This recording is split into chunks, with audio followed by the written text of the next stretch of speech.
quelques habitants sont venus ici pour me demander, mais pourquoi on est là? Pourquoi est-ce que vous êtes là?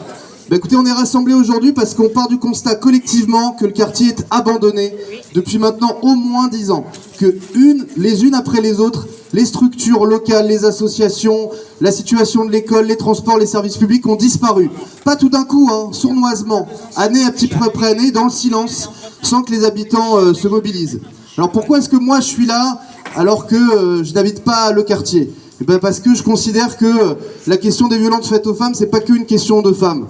La question de lutte contre le racisme, c'est pas qu'une question de gens qui subissent le racisme. Et ben la question de l'abandon des quartiers du Haut-de-Montmorency, ça concerne pas que les habitants du Haut-de-Montmorency. Et nous, avec les copains des élus de l'Avenir Ensemble, qui sont là avec moi, j'ai Martine ici avec moi, Charles, Yves, Hélène, Bruno, tous les élus de l'Avenir Ensemble, on considère que nous, on a beau pas habiter le quartier, ben ça nous concerne nous aussi, par rapport à l'idée qu'on se fait de la solidarité, de l'idée qu'on se fait de l'égalité, de l'idée qu'on se fait de l'unité de la ville.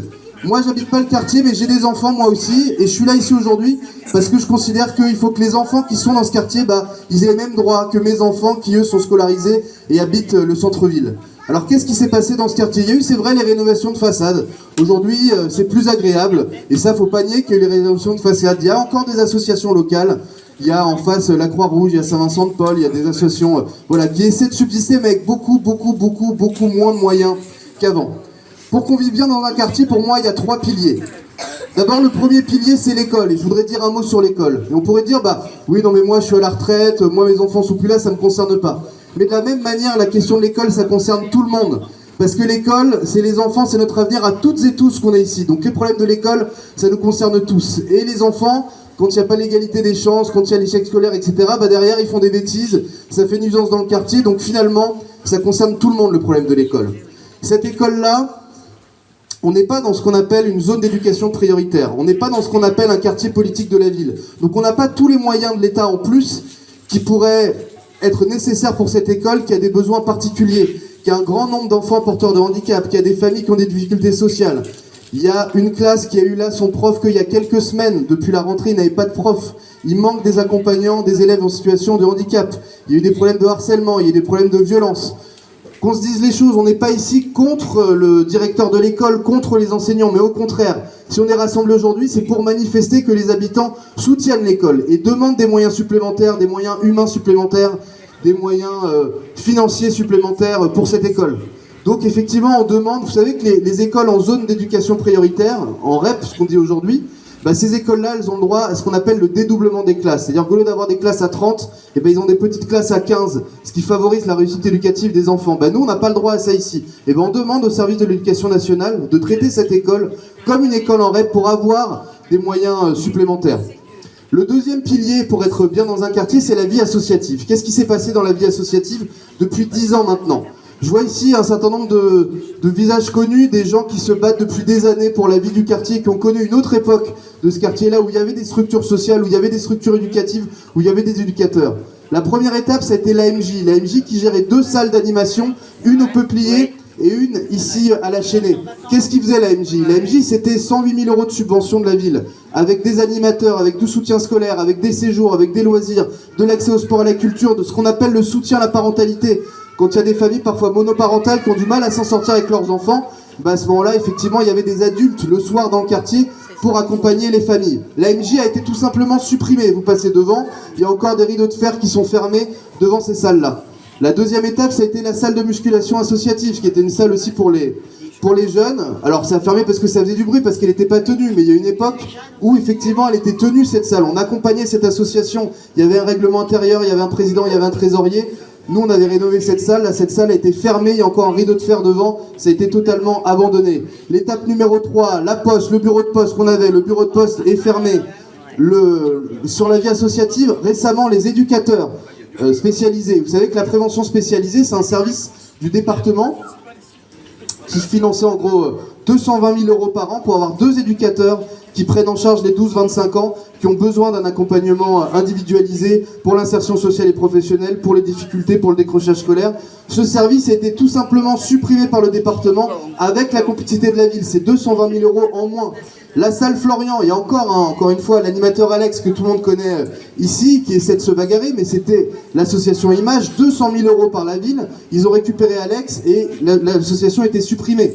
Donc je vous le dis, il y a encore une bonne partie de ces 200 000 € qui ne sert plus pour les jeunes aujourd'hui. On a fait le calcul, c'est quasiment 400 000 € par an en moins pour la jeunesse de ce quartier tous les ans par rapport à il y a 10 ans.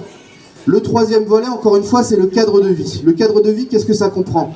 Ça comprend effectivement d'abord les services publics. On parlait de la Poste tout à l'heure qui a fermé. Je voudrais qu'on parle aussi des transports. Les transports, c'est la région, le Île-de-France Mobilité, Madame Valérie Pécresse.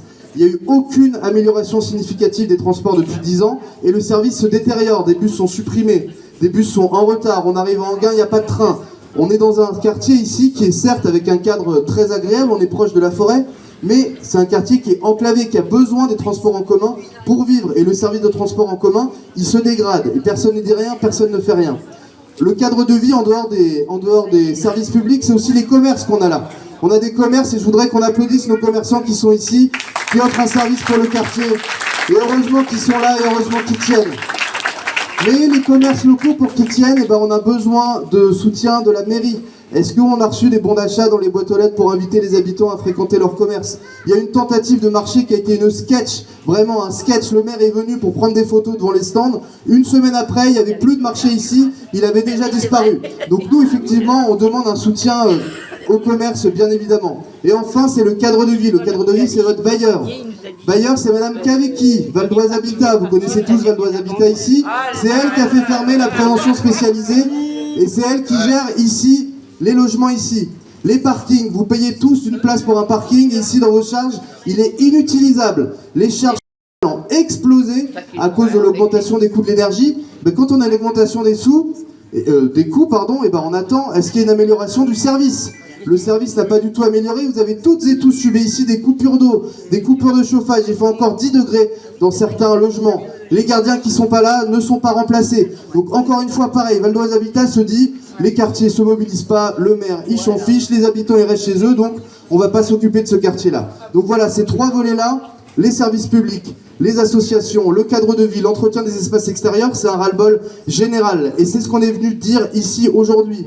Sans violence, encore une fois, on est là dans le cadre d'un rassemblement convivial, de citoyens qui sont juste descendus de chez eux pour dire « maintenant il y en a marre, on est des citoyens comme les autres, on a les mêmes droits que les autres ». Et à Montmorency, c'est certes Jean-Jacques Rousseau, le centre-ville, le bas de Montmorency, mais il y a un quartier de Montmorency et j'ai l'impression qu'il y a un certain nombre d'habitants qui oublient. Je voudrais remercier vraiment toutes celles et ceux qui sont là. J'aurais un mot particulier pour mon ami Rachid Temal, qui est sénateur du Val d'Oise, sénateur socialiste du Val d'Oise, qui a fait le déplacement jusque-là pour nous soutenir dans notre démarche et pour montrer que, effectivement, pour lui et pour les parlementaires de gauche et socialistes en particulier, la question des quartiers populaires, elle est centrale. Je salue aussi, bien évidemment, François Déton, l'ancien maire de Montmorency, qui est là pour nous soutenir, avec son ancienne première adjointe Adeline Piazzi. Parce qu'on se souvient tous, parce qu'on dit oui, les politiques c'est tous les mêmes et de toute façon ça sert à rien, de toute façon ça sert. Je voudrais juste rappeler en deux mots ce qui s'est passé ici quand on était à la mairie avec l'Avenir Ensemble avec François entre 2008 et 2014. On a mis 1 million d'euros pour rénover la MLC, qui est la salle de spectacle, la salle d'éducation populaire du quartier. On a mis 1 million d'euros pour la rénover. Tous les adhérents ont voté et en mémoire du passé industriel du quartier, les adhérents ont voulu appeler cette structure la briqueterie pour se rappeler qu'il y avait des briqueteries ici. Qu'est-ce qu'il a fait le maire? Il a fait 0 € de travaux, il a changé le nom et pour inaugurer une plaque, il a appelé ça Rachel Félix en le décidant tout seul dans son bureau. Exactement. On avait augmenté la subvention de la MJ qui était en difficulté, on avait significativement augmenté sa subvention. On avait conservé l'animation image, on avait conservé l'éducateur image et pour faire le lien avec toutes ces personnes-là, on avait créé un poste de coordinateur jeunesse parce que vous savez, il y a plein de structures pour la jeunesse au département, à la région, les assos, la ville. Tout le monde part dans tous les sens, et là on avait mis toutes les associations autour de la table, les clubs sportifs, la MJ, Image, les éducateurs, pour essayer de se coordonner et d'avoir une politique jeunesse la plus efficace possible. Ce poste de coordinateur a été supprimé, l'AMJ a été supprimé, Image, éducateur a été supprimé, Image, animation a été supprimé. On avait créé le City Stade, il n'y avait pas de City Stade, on avait créé le City Stade. On avait rénové la salle de musculation pour les jeunes. On avait créé le pôle de service public, la salle de l'Émile, qui est ici avec des permanences du maire toutes les semaines. Toutes les semaines, le maire était ici pour recevoir les habitants sans rendez-vous, en créant un relais assistante maternelle, en créant des locaux pour les syndicats. On avait créé les conseils de quartier. Les conseils de quartier, c'était des réunions qui avaient lieu 3 fois par an dans le quartier, pour entendre les habitants, mettre autour de la table les associations, les commerçants et faire venir des invités. Le commissaire de police quand il y avait un sujet sécurité, le bailleur quand il y avait un problème sur les charges, on laissait venir et il y avait un dialogue. Les conseils de quartier ont été supprimés. Donc je vous le dis les amis, il y a des possibilités, il y a des marges de manœuvre, tout ça c'est une question de volonté politique. La volonté politique c'est quoi à la mairie? L'investissement ça va être quoi pendant ce mandat? 16,5 millions d'euros pour rénover l'école du Bas de Montmorency. 1,8 million d'euros pour acheter un terrain sans projet dans le Bas de Montmorency. C'est ça les investissements de ce mandat-là qui sont prévus, rien pour le quartier. En termes de fonctionnement, c'est de la poudre aux yeux, c'est des fêtes. Alors effectivement, on est content d'avoir des fêtes, on a une fête techno dans le parc de la mairie, on a les illuminations de Noël, le budget qui a explosé, on a des fêtes. Mais le slogan de Maxime Tory, il a encore redit aujourd'hui, il y a quelques jours à la radio, c'est « Refaire de Montmorency une ville d'exception ». Alors on dit refaire, alors moi je sais pas refaire par rapport à quand, au Moyen-Âge, l'époque de François d'Étang, je sais pas à quelle époque il fait référence, mais en tout cas, les gens du quartier, ils aimaient bien juste refaire du quartier ce que le quartier était ici il y a 10 ans. Juste ça, regardez ce qu'il y a 10 ans et rétablissez tout ce qui a été supprimé il y a 10 ans. Pour nous, ce serait ça déjà, refaire un quartier d'exception. Et en termes de fonctionnement, le maire, plutôt que faire quelques logements sociaux dans le centre et dans le bas, parce que vous savez que la loi impose 25%, on est à 22%, le maire, il préfère payer une amende. Donc là, depuis le début du mandat, on est à 754 000 euros d'amende payée pour ne pas construire quelques logements sociaux plutôt que réinvestir dans le quartier et en mettre évidemment dans le centre et dans le bas, parce que tous les logements sociaux sont dans le haut de Montmorency. Le maire, il refuse d'en faire et il préfère payer une amende plutôt que réinvestir dans le quartier. Donc des marges de manœuvre, il y en a. Certes, on n'est pas aussi nombreux qu'on l'aurait espéré aujourd'hui, mais très sincèrement, les amis, notre rassemblement, il a déjà porté ses fruits. Vous habitez le quartier et vous avez toutes et tous remarqué que le maire, depuis lundi, dès qu'on a annoncé le rassemblement, il a fait nettoyer tout le quartier. Avant même qu'on ait signé la pétition, avant même qu'on se soit rassemblé, et ben le rapport de force, il a déjà payé un petit peu. Et je voudrais ici, parce qu'encore une fois, ils ont travaillé d'arrache-pied depuis lundi, qu'on applaudisse ici les agents de la ville du service propreté qui ont nettoyé le quartier depuis lundi. Merci à eux. Tous les droits dans l'histoire de l'humanité ont été gagnés en instaurant un rapport de force. Donc là, peut-être qu'on n'est pas nombreux, mais on commence à marquer le rapport de force. On montre qu'il y a certains habitants, en ce dimanche matin, alors qu'il faisait froid, qui sont descendus de chez eux, avec des élus de l'Avenir Ensemble, et pour dire, nous, on n'est pas d'accord, et on voudrait des moyens, on voudrait des choses pour la jeunesse. Encore une fois, cette date, elle marquera non pas une fin en soi, mais le début de quelque chose, le début du réveil du quartier, avec encore une fois les élus, l'association L'Avenir Ensemble, et on se reverra s'ils ne nous entendent pas aujourd'hui, parce que je vais vous inviter demain à signer la pétition dont je vais vous donner lecture tout de suite, et si ça marche pas, eh ben on se reverra. On se reverra peut-être pas ici, on se reverra peut-être dans le parc de la mairie, sous les fenêtres de monsieur le maire, pour être sûr qu'il nous entend. Ouais. La pétition que je voudrais toutes et tous que vous signiez, elle dit des choses très simples. Nous, citoyennes et citoyens réunis en ce dimanche 3 mars 2024, déplorons l'abandon général des quartiers du Haut-de-Montmorency. Avec détermination, nous demandons au service de l'éducation nationale de doter l'école La Fontaine de moyens humains et financiers supplémentaires comparables aux dispositions des réseaux d'éducation prioritaire pour assurer l'égalité des chances des élèves et de compléter les effectifs des accompagnants des élèves en situation de handicap. On demande au directeur général de la Poste de réouvrir durablement le bureau de poste du Haut-de-Montmorency. On demande à Valérie Pécresse, présidente d'Île-de-France Mobilité, d'améliorer la qualité de la desserte des services de transport en commun pour les quartiers du Haut-de-Montmorency. On demande à Marie-Christine Cavicchi, présidente du département du Val d'Oise et de Val d'Oise Habitat, de réouvrir le club de prévention spécialisé pour que les jeunes de 11 à 25 ans du quartier bénéficient de l'action d'éducateurs spécialisés, de rénover, de sécuriser les parkings des résidences de la Chênaie, de faire les travaux nécessaires pour qu'il n'y ait plus de coupures d'eau et de chauffage dans le quartier, de compléter les effectifs de gardiens et d'entretenir plus régulièrement les espaces collectifs.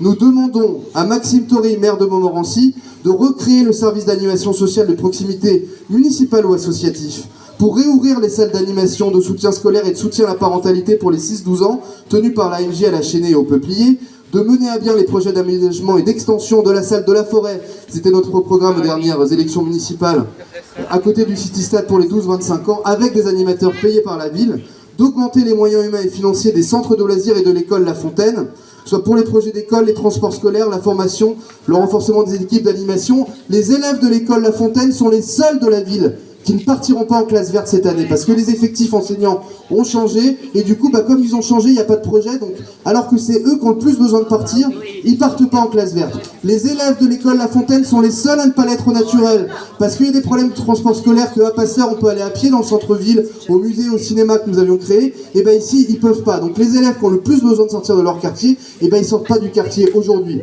De rétablir les conseils de quartier et d'augmenter les crédits des effectifs dédiés à la politique jeunesse, et enfin de soutenir les commerces et les associations locales. C'est pas compliqué, c'est rétablir la situation du quartier d'il y a 10 ans, c'est pour ça que je vous demande de signer aujourd'hui. Alors, pour conclure, on s'était dit avec nos copains de l'Avenir Ensemble, on peut quand même pas faire un rassemblement sans slogan. Parce que c'est quand même ça aussi le but d'un rassemblement, c'est qu'on crie collectivement nos revendications et qu'on nous entende au moins jusqu'à la mairie. Alors on a réfléchi à des slogans, hein. Ma copine Hélène, on avait les habitants du quartier sont moins considérés que les sangliers, enfin voilà, on en avait plein. Mais finalement on a réfléchi et on s'est dit à quoi ils aspirent les habitants. Les habitants, ils aspirent simplement à avoir la liberté de pouvoir se déplacer, d'avoir la liberté de pouvoir dormir tranquillement le soir, d'avoir la liberté de vivre dans un cadre de vie agréable. Les habitants, ils aspirent à quoi? Ils aspirent à l'égalité des chances pour les enfants, à l'égalité entre les quartiers. Ils aspirent à la fraternité retrouvée, quand il y avait des associations qui étaient dynamiques, qui proposaient des animations, quand il y avait effectivement de la fraternité entre les générations. Du coup, c'est quoi en fait qu'on demande? Ben, c'est la devise républicaine, rien de plus. La liberté, l'égalité, la fraternité. Donc pour conclure ce rassemblement et puis qu'on se retrouve autour de la pétition et d'un verre de l'amitié, je vous demandais tous ensemble de crier très fort la seule revendication qu'on a. Liberté, égalité, fraternité, liberté, égalité, fraternité, liberté, égalité, fraternité, liberté, égalité.